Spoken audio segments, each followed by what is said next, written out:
Hey, what is up, Nuvo Church? My name is Zach, and we are so glad that you are hanging out with us today. Here in just a few moments, we're going to be hearing a message from our lead pastor, Patrick Holden, as he shares one of our foundational values here at Nuvo Church. I really think you're going to enjoy it. And then after that, we've got some incredible music from our friends at Garden MSC. Make sure to stick around to hear that as well. Hey, in just a few weeks, we've got something coming up. April 4th, 10:30 a.m., Easter at Bridge Park. We're so excited about it, and we hope to see you there. It's a great chance for you to check out what Nuvo Church is all about, hear about our dream for the city, and experience Easter together in a meaningful way. Head on over to nuvochurch.org/Easter to reserve your spot. Seating is limited. You can also find some more information there as well. nuvochurch.org/Easter. We hope to see you there. Hey, we're actually going to go ahead and hop in. Again, thank you so much for hanging out with us today, and I'll see you after the message.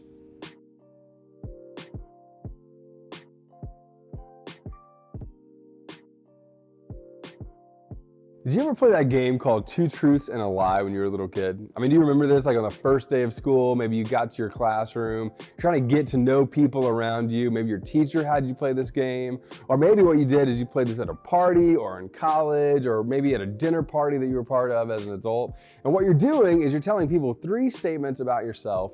2 of them are true, and then 1 of them is a lie that you're trying to convince the entire table around. And typically the lie is either something extremely interesting about yourself, or even when it's more fun, it's something that's slightly embarrassing about yourself, right? So what we're gonna do to kick off our message is we're actually gonna do that together, right? Now you can hit pause right now, do this with the people that you're around, or if you want to, we'll just start off kind of doing it with me, right? So I'll give you 2 truths and a lie, 3 statements about myself, and then I'll let you know which ones are true and which one is a lie, right? The first statement is this: I dated my wife, Emily, for 8 years before we got married. Let me say it again, 8 years before we got married. The second one is this: I've been to every single state in the continental US. Every single state in the continental US. Or the third thing is this: I got sacked for 18 yards in a Pee Wee football game, right? So let's walk through these 3 statements. 2 truths and a lie. The first thing is I dated Emily for 8 years before we got married. That is true. We dated for 8 years before we tied the knot.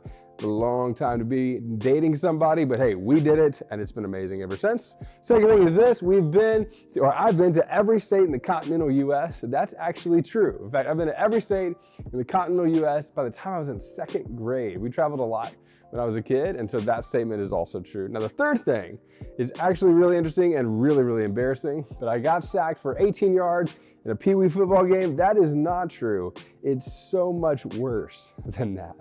I actually got sacked for, wait for it, 32 yards in a Pee Wee football game.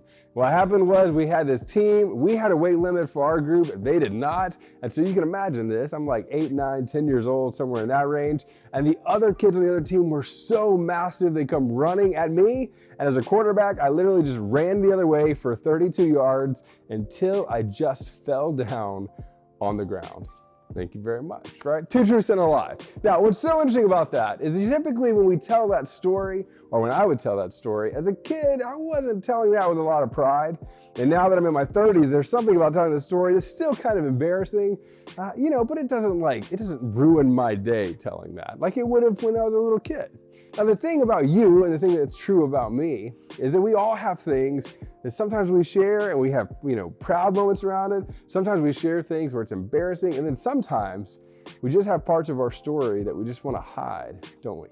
Like, there are probably things that you could kind of do in a 2 truths and a lie sort of scenario that you probably wouldn't put in that scenario because you wouldn't want anybody to know about it. In fact, you try to hide some of those parts of your life, right? Sometimes we hide parts of our past, and the reason that we do it is an attempt to preserve other parts of our future. Sometimes we just feel ashamed of things that we've done, or things that's been done to us, or things that we feel, or things that we think, or actions that we've taken, or even just the way we are, or the way that we're made.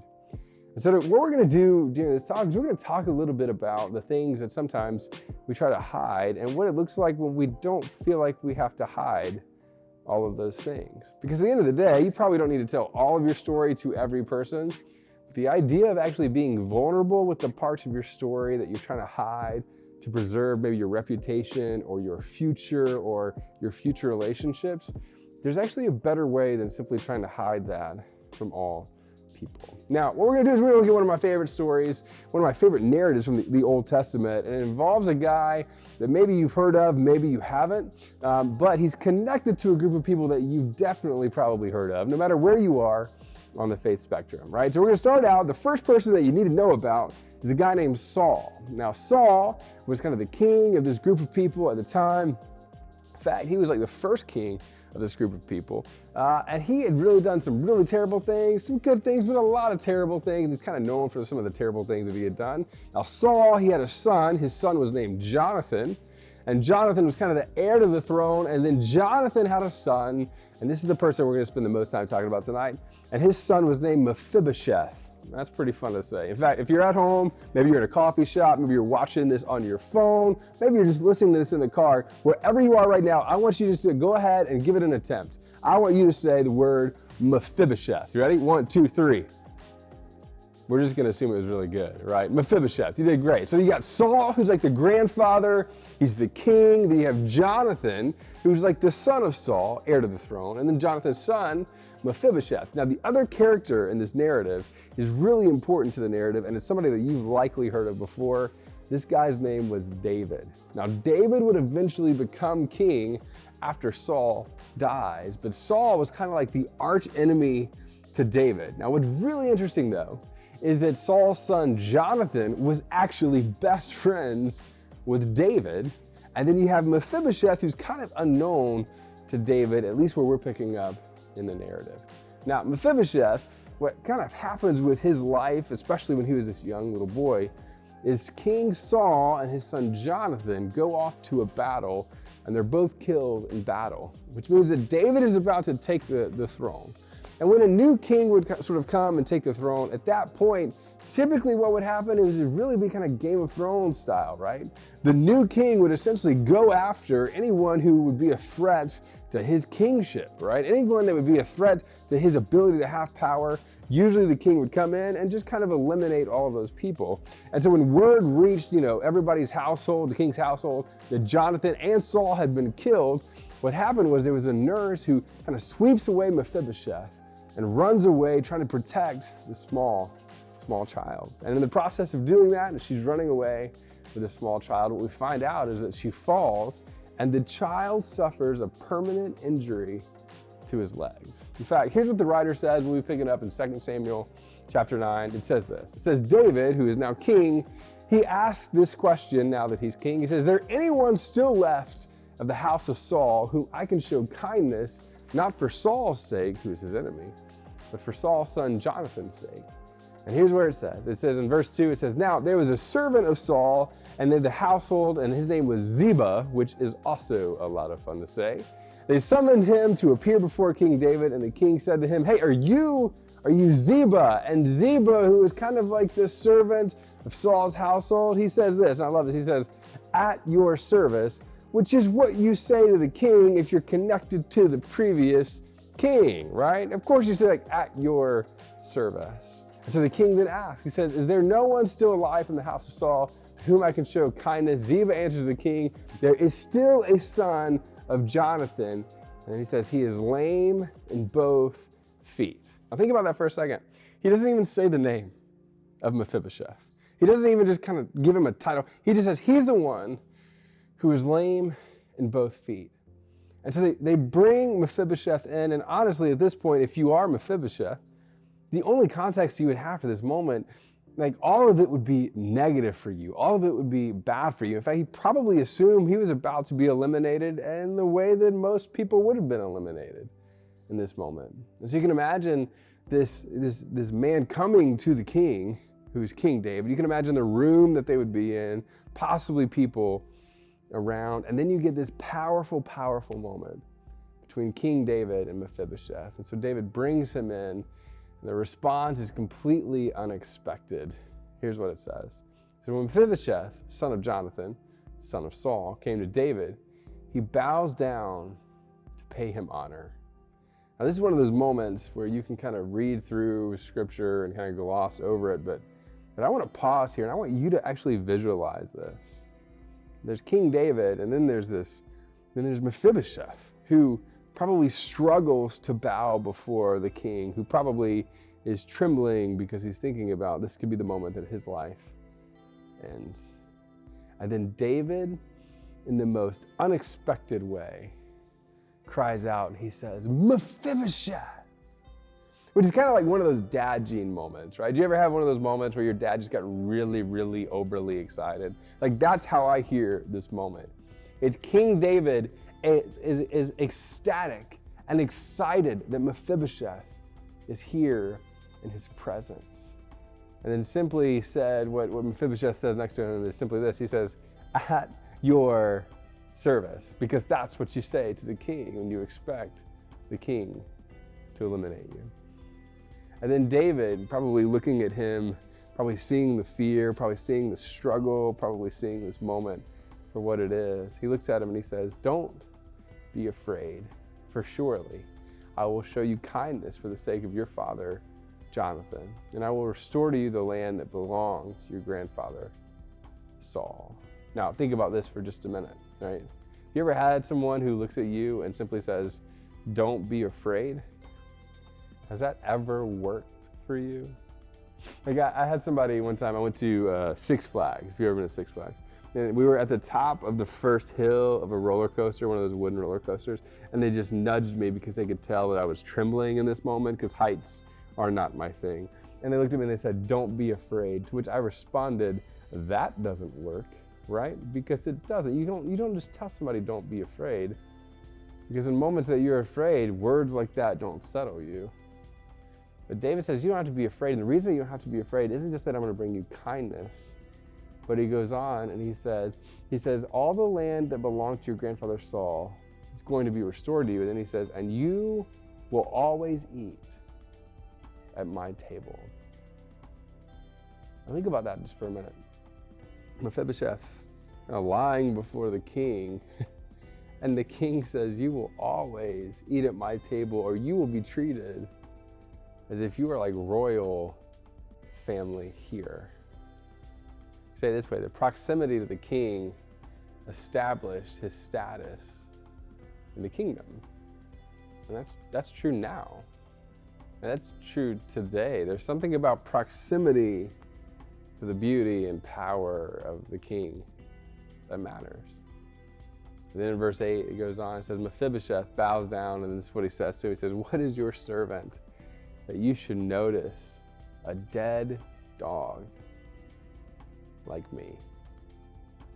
Think about this for a second. His identity is wrapped up into his disability.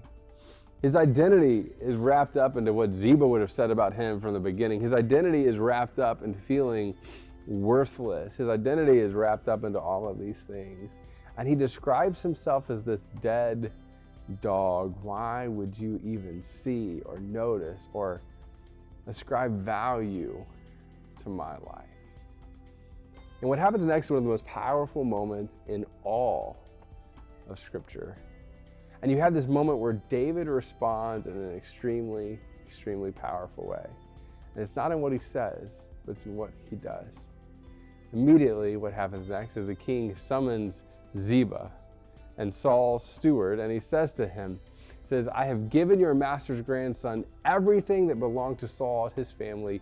You and your sons and your servants are to farm the land for him. And then he goes on to describe all of the things that are to come and all the things that Ziba is supposed to do and how they're supposed to restore everything back to the way it was. And then he finishes and he says this, and Mephibosheth, grandson of your master, will always eat at my table, or will always be treated as a royal family member. And then Ziba says to the king, your servant will do whatever my Lord commands his servant to do. And so Mephibosheth ate at David's table like one of the king's sons. Now, there's this beautiful and powerful and extraordinary narrative of how King David not just shows grace, but shows love to somebody who many would have just eliminated or ended their life because of some of the cultural things that were going on. But David invites him not only into a relationship, but into the proximity of what it means to be a royal son. Someone who is different than him, someone who is disconnected from him in a lot of ways. And he brings him to the table. Now, there's something extraordinarily powerful about the table, right? Like if you grew up in a big family, you know that the dinner table especially is like this sacred, beautiful, and absolutely absurd and messy place. Am I right? Like if you had brothers and sisters, you probably remember the moments when you would go to the dinner table, and if you had a brother, it would probably start smelling bad at some point during the night, right? And there'd be arguments, and then macaroni and cheese at some point is probably flying across the table, and your mom is saying you need to eat your broccoli, and your dad's grunting at some point. Like there's all these kind of crazy moments at the table. And then there's a conversation that happens, and even if it's absurd, and even if it's a little bit crazy, there is beauty in the family component of what happens at the table. And there's connection, and there's vulnerability, and there's all of these things that happen around a dinner table. And I think that is actually a beautiful picture of what the local church was supposed to be. It wasn't supposed to be just a building that you come to and you check a checkbox for a Sunday morning and you sit in a seat and you listen to music and you hear somebody talk with like a Britney Spears mic kind of thing on for 20 or 30 minutes. And then you sing maybe one more song and go home. It's not just that. There's actually this human and relational component that happens to a group of people who are circled up together in diversity, who are circled up together in the power of discovering each other's own brokenness and humanity and vulnerability, and discovering what it means to experience the things that are beyond you, right? Like our dream for our church isn't just that you come to a building and you experience a service. Our dream is that there would be tables that happen all over the city. It kind of look like the dinner table that you grew up in, maybe without the throwing of macaroni and cheese, but every bit as human, where you bring your questions and you bring your doubts and you sit with people who don't see the world the same way that you see the world, but you're always pursuing this thing together, and that's discovering what it means to both be human and to interact with the divine and powerful nature of God.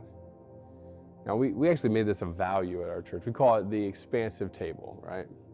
And our hope is that this expansive table is this beautiful picture of both what we're invited into and what we're invited to create, right? We would say this way: we're invited to be a part of the expansive table of Jesus, right? The beautiful picture about Mephibosheth is actually a picture of what was to come when Jesus was talking about the new kingdom on earth and what we are all invited into and all invited to be a part of. That no matter what you think or struggle through, no matter what your doubts look like or your questions, that Jesus invites you into this table to be in relationship with him. And through that relationship, you experience the beauty and the power of being a son or a daughter of the King and treated in that way. That you are invited to the expansive table of Jesus. But not only that you were called then to build these expansive tables on your own, right? That each of us are called to expand our table to people who are not like us, who are different than us. And at the end of the day, it's through that we actually make a difference and we grow in our own understanding of what it means to be human and what it means to interact with God. Now, I was brought up in a tradition that said if I knew enough, or if I retained enough, or if I checked all the boxes when it came to doctrine, or I checked all the boxes and the things that I should believe, then that was what mattered most. I think that does matter. But at the end of life, our greatest impact in the world will be determined not simply by how much we know, but how expansive our tables have become. And I think that's my question for you. How expansive has your table actually become? As a freshman in college, someone recommended a book called 7 Habits of Highly Effective People. It's one of my favorite books. Like there's the Bible, and then 7 Habits floats around in here, right? And in 7 Habits, Stephen Covey has this exercise where you fast forward to the end of your life, and essentially like you're kind of hovering over your own funeral. If you've read this, you know, and the idea is that at the end of your life, what do you hope people say about you? And then I ended up taking it a step further. I envisioned that, and I thought about it, and I crafted values around it. But then I thought, who is at my funeral? Who were the people that I hoped were there, and what would they say, and what kind of impact would it make? And at the time, I was almost grieved to think about the people who would attend my funeral all looked like me, and thought like me, and agreed with me. And I thought to myself, at the end of my life, if that's what my funeral looks like, I wouldn't have just failed, but man, my life would have been boring, right? It would have lost the color and the luster of what it means to be in a relationship with people that are different than I am and do see the world in a different way. And I think that's true of you as well. At the end of your life, your impact and your difference is really going to be determined by how expansive your table has become. And so I want to talk about how you do that. I want to talk about how you expand your table. The first thing is this.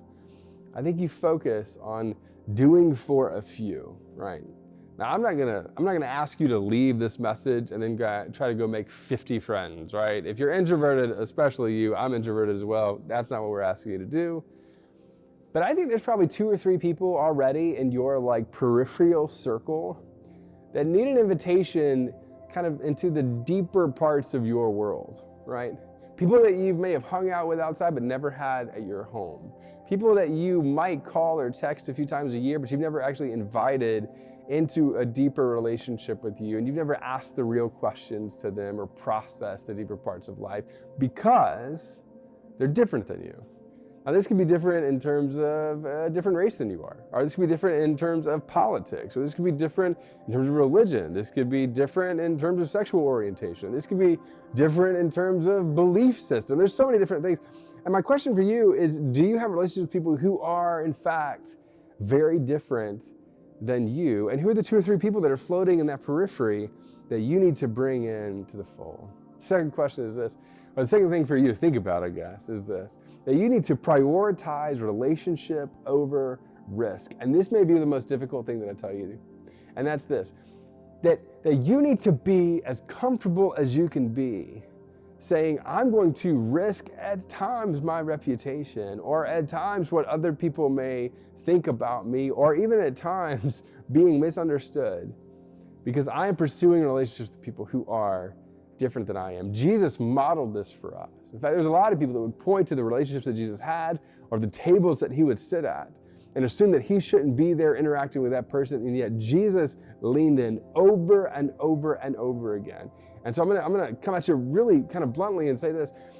Let's just take politics for an example. You need to be as comfortable as you can possibly be prioritizing a relationship over risk of being associated with somebody who is a Republican if you're a Democrat, or a Democrat if you are a Republican. That you need to go, hey, I want to see and expand the way that I think, which means I want to be in a relationship with people who see the world vastly different than I do. Right? If you're a follower of Jesus, my hope for you is that you do have people who are not followers of Jesus that are closer to you and that could be at your table so that you begin to see the world through their lens. People believe what they believe for a reason, and it's connected to their story.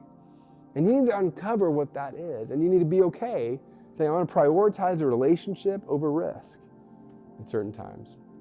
And the last thing is this. I think there's something really powerful about serving in proximity to other people, right?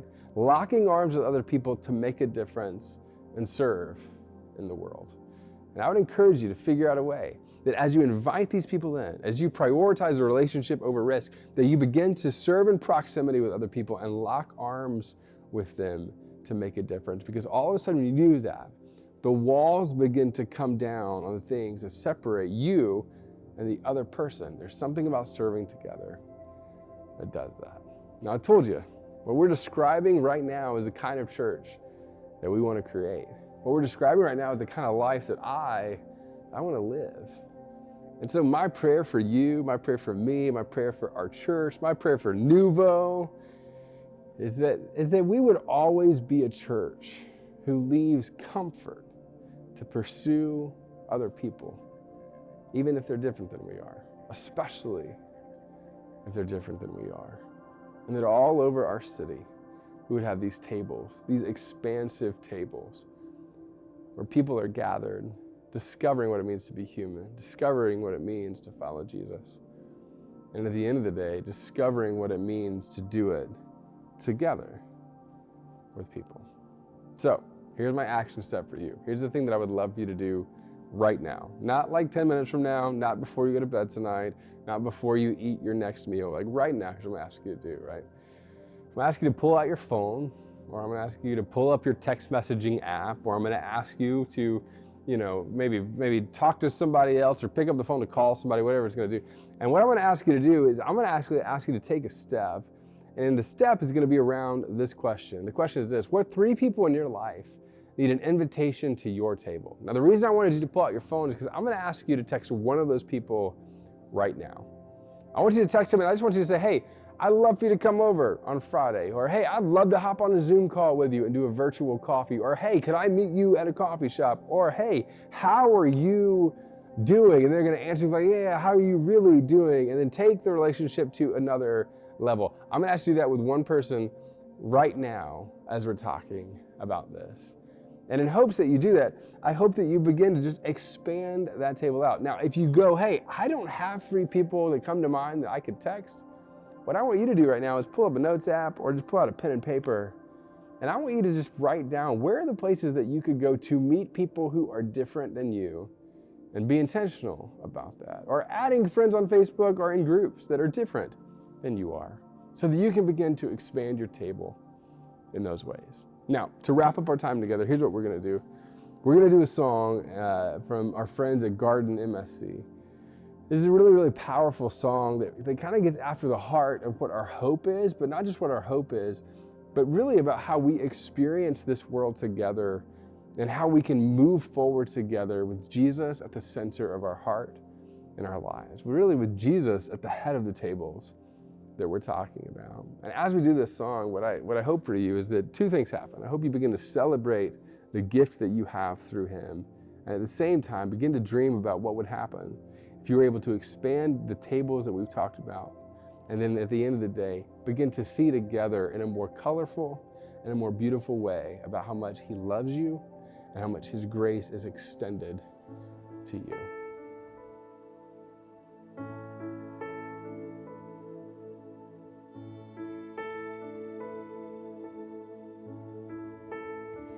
How great the chasm that lay between us, how high the mountain I could not climb. In desperation, I turned to heaven and spoke your name into the night. Then through the darkness, your loving kindness tore through the shadows of my soul. The work is finished, the end is written. Jesus Christ, my living hope. Who could imagine so great a mercy? What heart could fathom such boundless grace? The God of ages stepped down from glory to wear my sin and bear my shame. The cross has spoken, I am forgiven. The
Hey, thanks again so much for hanging out with us today. We really do hope you have enjoyed your time with us. Before we head out, wanted to remind you about Easter at Bridge Park, April 4th, 10:30 a.m. Go ahead and mark your calendars.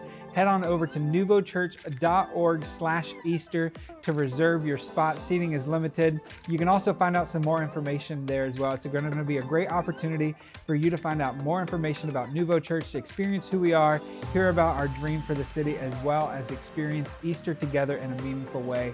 You're not going to want to miss it. nuvochurch.org/Easter. Again, thanks so much for hanging out with us. Hope you have a great rest of your day.